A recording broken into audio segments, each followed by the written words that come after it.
Shalom, giving all praises, honor, and glory to our power, Yahweh, Bahasham, Yahushua, Bahasham, Rachak, Rash, double honors to the apostles, the bishops, and the elders of Great Millstone. Peace and blessings to the hopeful elect of the tabernacles of David, scattered throughout the four corners of the earth, and wherever you may be, to I say Shalom, Shalom, Shalom. All right, going to get into the book of Deuteronomy chapter 10. It says the table is rewritten. Okay, NLT says a new copy of the covenant. Okay, I actually like the NLT title, a new copy of the covenant. Okay, because there was a point where when Moses was up in the mountain, inside the Lord's chariot, or well, maybe at least dealing with the Lord up there while the Lord was in his chariot. Okay, he was given the law. The Lord, like it says, it was written with the finger of God. Okay, so the Lord pretty much laser beamed the law, all right, on those tables of stone to give to Moses, to give to the children of Israel. And before he came down from the mountain, because Joshua had to be somewhere near, maybe not to the top, but he was somewhere around, because at some point, because I think Joshua was the one that said, it sounds like they fighting for the mastery, in battle. And Moses said, nah, it's not mastery in battle. That's people, just having fun. All right. It says they ate and they drank and they rose up to play.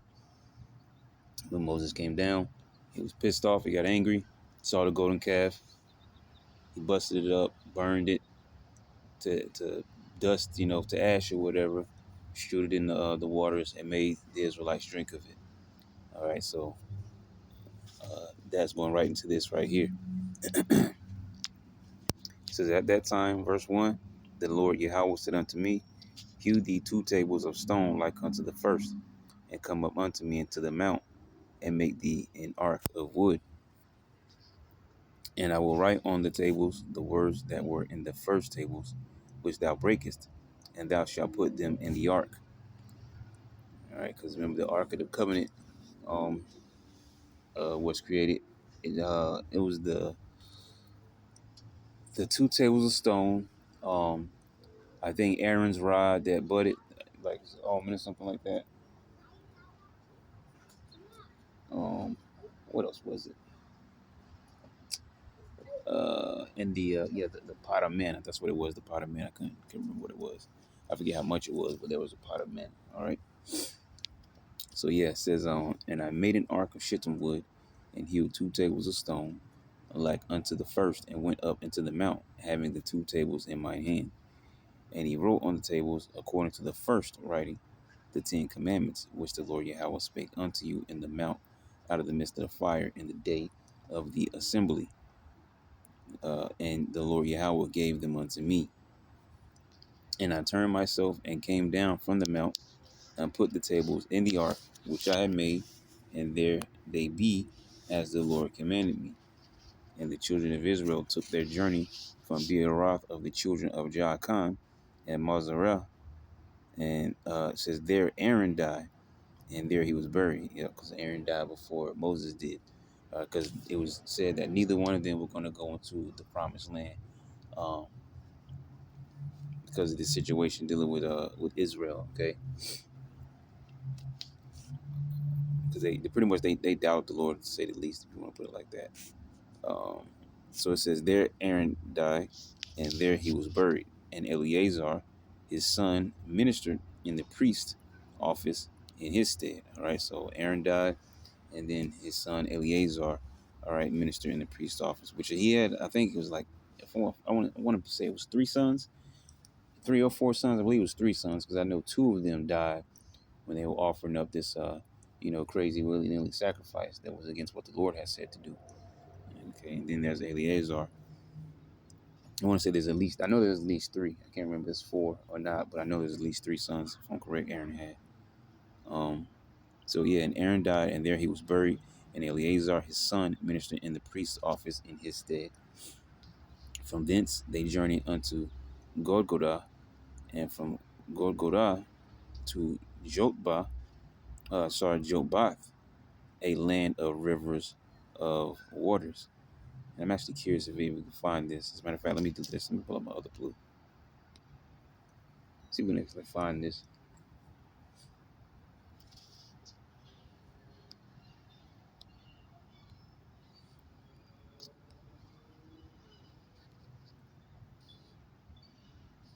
Let's go. What does it mean? Let's see what it means real quick. God, God, in the Hebrew. The slashing place. Interesting. A station or stopping place of Israel in the wilderness wanderings. What does it go back to? Gadad. To penetrate, cut, attack, invade, to cut oneself, gathering troops or crowds. Let's see if we can find it.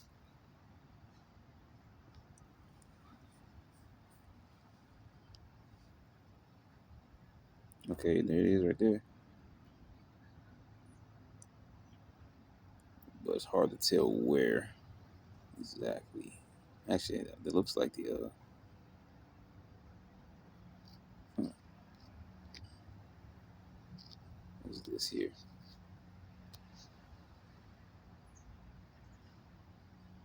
It's kind of blurry, but I don't think I see it.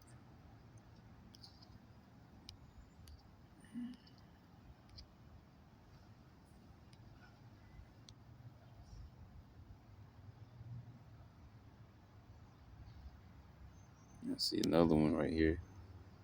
Zero, however you pronounce it. But it's not super accurate, and there's not many to go from anyways. So let's just go back. Have to hang on that. And what was us there? It's joke bath. Let's see what that says here. Joke bath. Yatbatha. Pleasantness, a stopping place in the wilderness, sight unknown. All right, so yeah, let me dig into that. But it does say what a land of rivers and of waters, a land of rivers of waters. So wherever it was, it was it had plenty of water nearby. Okay, um, probably a great place for agriculture, unless there's because too much water can be too much. Because you could flood crops out. Not saying this was a place like they were standing. I'm just making a point.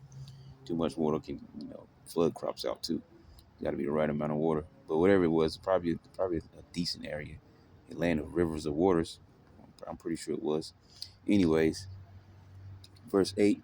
At that time, the Lord Yahweh separated the tribe of Levi to bear the ark of the covenant of the Lord Yahweh. Yeah, only people that will do the temple services were the Levites. Those that minister the law were the Levites. Those that can carry the ark of the covenant were the Levites. Okay, I believe the one guy died when the ark fell off the wagon wheel. Oh well, not actually off the wheel, but off the wagon, and he tried to catch it. I think he was put to death. I don't think that guy was a Levite. If I'm correct, he wasn't a Levite. Okay. But anyways, back to the point though. It says he separated the tribe of Levi, which let me get the word separated real quick, as well as Levi. All right, Badal, to divide, to separate, to set apart, right? To make a distinction, a difference. Okay, he says that he took Levi to himself because coming out of Egypt, uh, he was saying that what was said that all the firstborn, okay, of the matrix of the womb are mine. All right, even the cattle. And so he actually took Levi to himself. So that's why Levi are consecrated to the Lord. Okay. For that taking of all the firstborn, Levi was set in place for that. Let's get Levi real quick. Lawyer. Like you hear the word lawyer today, right? And what do? They deal with the law, no pun intended.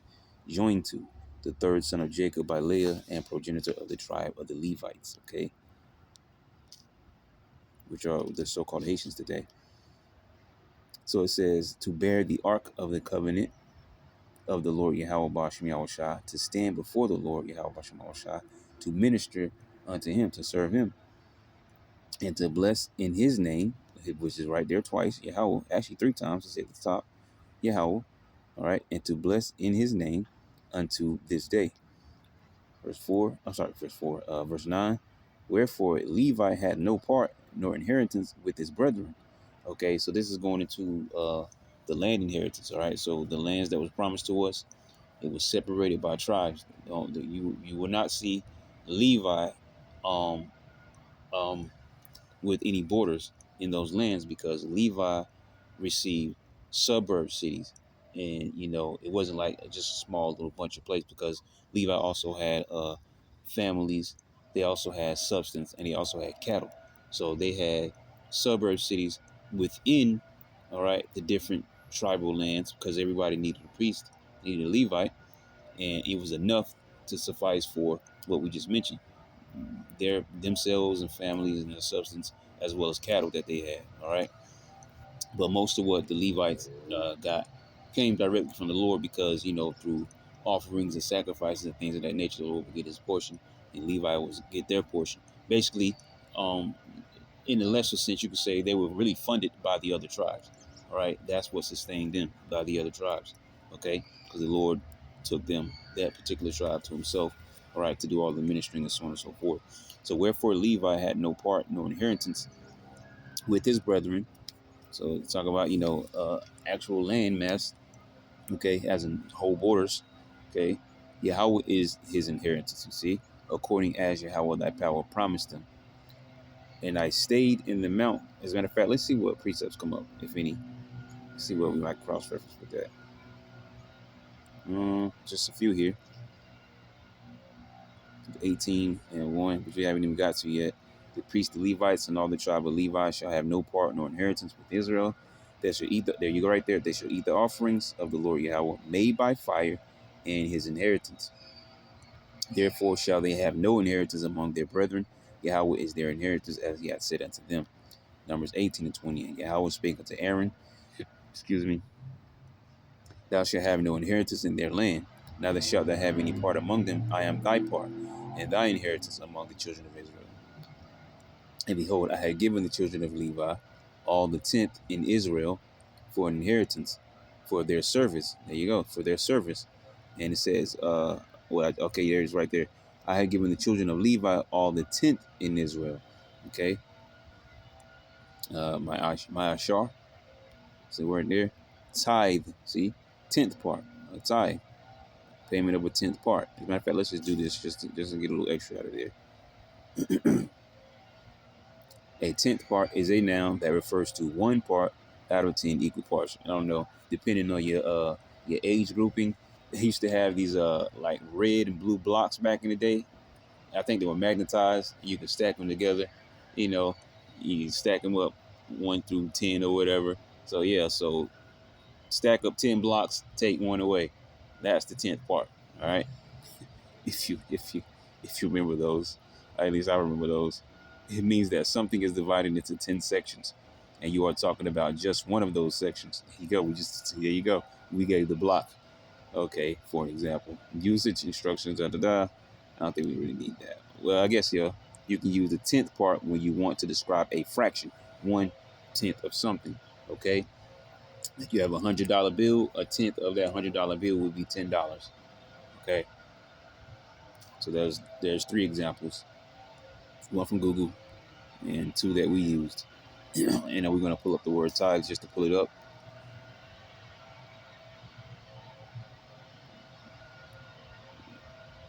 Right, tithe, 1/10 of annual produce or earnings, formerly taken as a tax for the support of the church and clergy. See, now that's used in more modern day sense. Okay, it also says pay or give as a tithe, but as you see, it goes all the way back to us. All right, because it says a tenth. Well, actually, even before that, because Abraham paid tithe to Melchizedek. Now I'm thinking about that. But yeah, 1/10 of an annual produce or earnings. And as we just mentioned, all the portion that Levi received was from all the offerings that went to the Lord. All right. The Lord would get obviously his cut. That's the main thing and the first thing. And then Levi will get, a portion. Okay. And that was how they were sustained by the other tribes doing their givings and so on and so forth, all the things that they were offered. Yeah, I don't think we need to go any further than that. So, and behold, I have given the children of Levi all the tenth in Israel for an inheritance, for their service which they serve, even the service of the tabernacle of the congregation. right? Because remember, they're the lawgivers, and they're the ones that do all the service, and I mean, God service, like the well, I mean, yeah, service, but I mean, like everything that has to do with, like for instance, with the tabernacle or whatever, right? Levi would do the washing and you know, the sacrifices and stuff like that. Be the high priest, all right, would be a Levite who would do the Day of Atonement, or the goat that they would set off in the wood, all those different things. Those were Levites that did those particular services. No other tribe. Okay, it wasn't until the split of the northern and southern kingdom where that started to be taken out of hand, because in the northern kingdom he was just I always forget the two. I'll get them mixed up. The Jeroboam and Rehoboam. One was Solomon's son, one was his servant. But the northern kingdom, whoever, well, I think it was Jeroboam for the northern kingdom, he started to grab people from all over and making them priests. That is the exact opposite of what the Lord deemed to be, which is only Levites. All right. So, and behold, I have given the children of Levi all the tenth part of Israel. I mean, all the tenth in Israel for an inheritance for their service, which they serve, even the service of the tabernacle of the congregation. Verse 22. Neither must the children of Israel henceforth come nigh, meaning close, the tabernacle of the congregation, lest they bear sin and die. Okay, and that's straightforward. But the Levites shall do the service of the tabernacle, reiterating, of the congregation, and they shall bear their iniquity. It shall be a statute forever throughout your generations, that among the children of Israel uh, they have no inheritance, but the tithes of the children of Israel, which they offer as an heave offering unto the Lord Yahweh. Let's get that real quick. All right. Heave offering. Thought that word said trauma for a second. I was like, what? Can't say trauma. So a contribution, offering, all right? And heave offering. Any offering to the Most High, an offering, grain, money, etc. All right? Because, things that you could tithe was not always, a tenth of crops or cattle, whatever it was. It was whatever that was necessary. All right, whatever that was in your heart. I think there's I forget exactly where it is right now, but because you have to report to Jerusalem 3 times a year. Okay, so when you came, let's say you wanted to give, I got some sheep and some ox I want to give, but that's a long journey wherever you may live to head to Jerusalem. So you will exchange that, whatever, your ox and your sheep that you were going to give, that for that coinage amount. You get to Jerusalem, and then you can reconvert that back to whatever it was. Okay, and that's just a small example. As a matter of fact, let's see what we'll pull up here for you, Google Punch. So,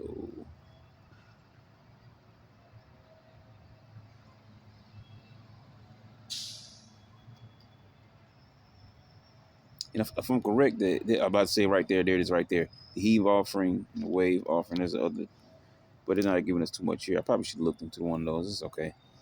But yeah, so a heave offering. So unto the Lord I have given to the Levites to inherit. Therefore I said unto them, among the children of Israel they shall have no inheritance. Uh, okay, there's a couple more. Numbers 26 and 62. And those that were numbered of them were 20 and 3,000 of all males from a month old and upward. For they were not numbered among the children of Israel, because there was no inheritance given them among the children of Israel. Joshua 14:3. For Moses had given the inheritance of 2 tribes and half tribe on the other side Jordan, but unto the Levites he gave none inheritance among them. And it shall be unto them for an inheritance. Ezekiel 44:28.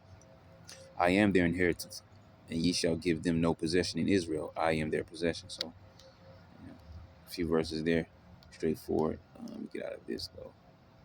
So wherefore Levi had no part nor inheritance with his brethren. Yahweh is his inheritance, according as Yahweh thy power promised them. And I stayed in the mount according to the first time, 40 days and 40 nights. And Yahweh hearkened unto me at the time also. And Yahweh would not destroy thee. And Yahweh said unto me, Arise, take thy journey before the people, that they may go in and possess the land which I swear unto their fathers to give unto them. And now Israel, what doeth the Lord Yahweh thy power require thee, will require of thee, but to fear the Lord Yahweh thy power, to walk in all his ways, and to love him, and to serve the Lord Yahweh thy power with all thy heart and with all thy soul, with your heart as your mind. And I mean, I guess the soul is not much different. Okay, the spirit. All right. What's that? Ecclesiastes 12. I think it's like 13 or 16. All right. This is the whole duty of man, to fear the Most High and keep His commandments. This is the whole duty of man. Okay. Um,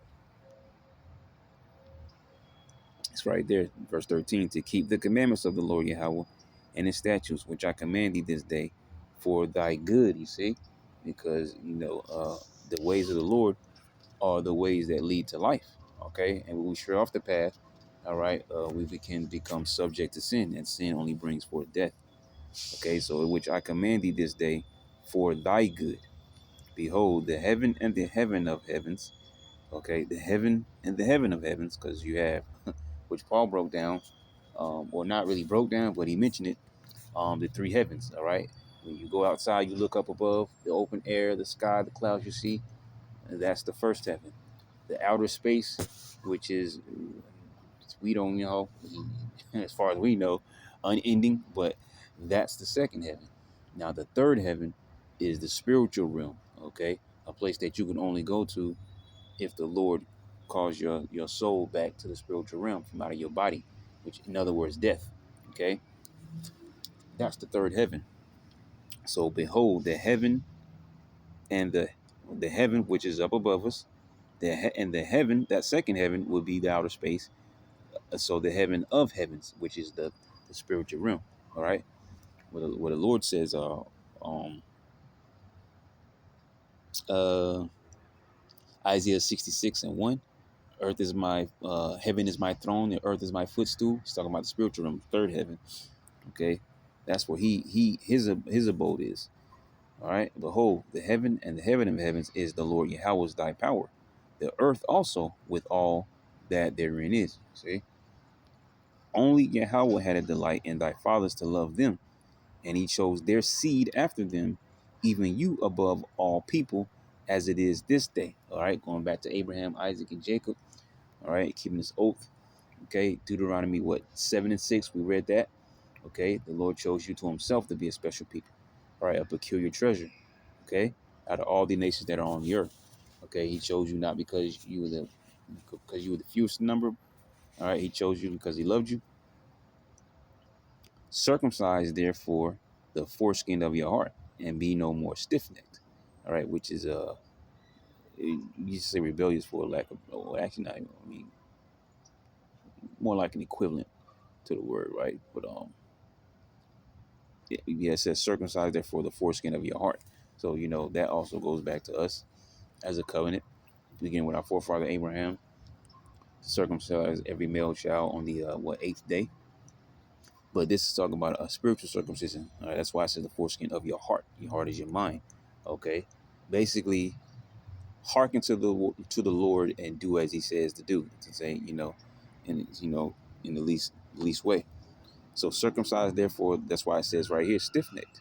Okay, quashah is the word, to be hard, to be severe, be fierce, be harsh, to be difficult. Okay, so there you go. The last one, to show stubbornness. All right, makes stubborn. See, circumcise therefore the foreskin of your heart, your mind, and be no more stiff-necked, be no more hard-headed. Okay,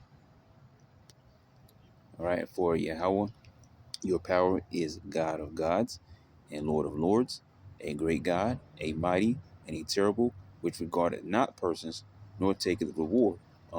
Man, what's that scripture? Man, there's one in I don't think it's Job 38. I have to see if I can find it. No, that's not it. Yeah, I think there's one in Job. Um, bear with me a second here.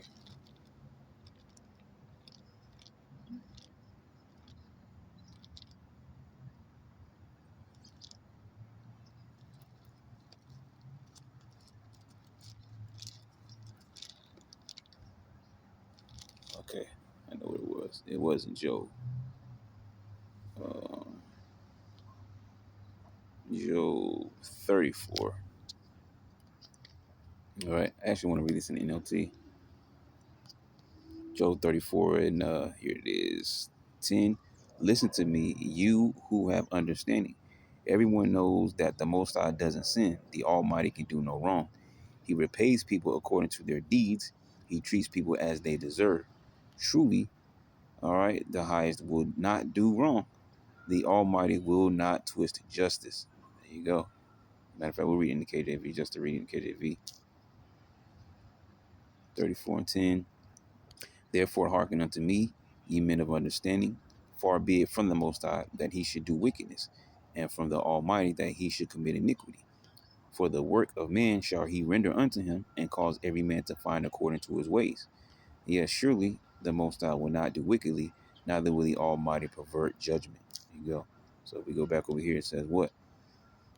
For the Lord Yahweh, your power is a God of gods and Lord of lords, a great God, a mighty and terrible, which regarded not persons, nor taketh reward. All right, because you can't bribe the Lord. Well, what can you give the Lord? There's nothing anyone can give the Lord. He owns everything. All right, he just set it up above.